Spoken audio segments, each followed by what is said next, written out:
నకిలీ ఎరువులపై రాష్ట్ర ప్రభుత్వం సీరియస్ అయింది. ఈ నకిలీ ఎరువుల బాగోతంపై విచారణకు ఆదేశించారు సీఎస్. నకిలీ ఎరువుల తయారీ ముఠా కోసం పోలీసులు గాలిస్తున్నారు.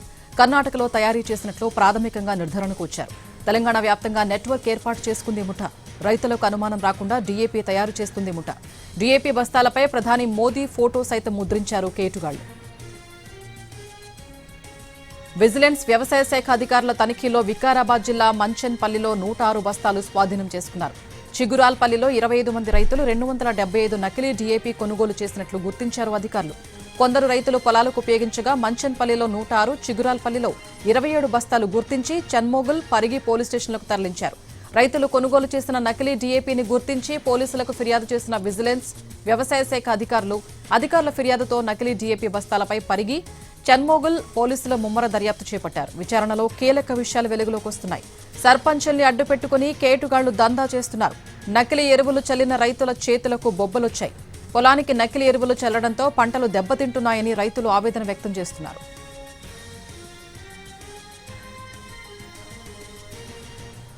ఇదే అంశానికి సంబంధించి మరింత సమాచారం మా ప్రతినిధి సుధీర్ అందిస్తారు. సుధీర్, నకిలీ ఎరువులు విత్తనాల విక్రయానికి సంబంధించి తెలంగాణ రాష్ట్ర ప్రభుత్వం సీరియస్ అయింది. ఇటీవలి కాలంలో తెలంగాణలో పెద్ద ఎత్తున నకిలీ ఎరువులు పట్టుబడిన సంఘటన అయితే నెలకొన్నాయి. దీని మీద పోలీస్ కేసు కూడా, క్రిమినల్ కేసు కూడా నమోదైంది. ఇప్పటికీ తెలంగాణ రాష్ట్రంలో ప్రస్తుతం ఎల్లుకు సంబంధించి కరువు పరిస్థితులు అయితే ఏర్పడ్డాయి. ఈ నేపథ్యంలో రైతులు తీవ్ర ఇబ్బందులు అయితే ఎదుర్కొంటున్నారు. ఎందుకంటే ఒకవైపు వర్షాలు లేక పెట్టిన పెట్టుబడి కూడా వస్తుందో రాదో అని చెప్పేసి ఆందోళన వ్యక్తం చేస్తుంటే, మరొక వైపు నకిలీ ఎరువులు కావచ్చు, నకిలీ విత్తనాలు ఈ సమస్య రైతులను పట్టి పీడిస్తున్నట్లు కూడా తెలిసింది. ఈ విషయానికి సంబంధించి ఇప్పటికే తెలంగాణ రాష్ట్ర ప్రభుత్వానికి అందిన సమాచారం మేరకు ఈ రోజు రాష్ట్ర ప్రభుత్వ ప్రధాన కార్యదర్శి సంజయ్ జాజు నకిలీ విత్తనాలు, నకిలీ ఎరువులకు సంబంధించి ఆయన పూర్తి స్థాయిలో విచారణ జరిపించారని చెప్పేసి వ్యవసాయ శాఖ అధికారులను ఆదేశించారు.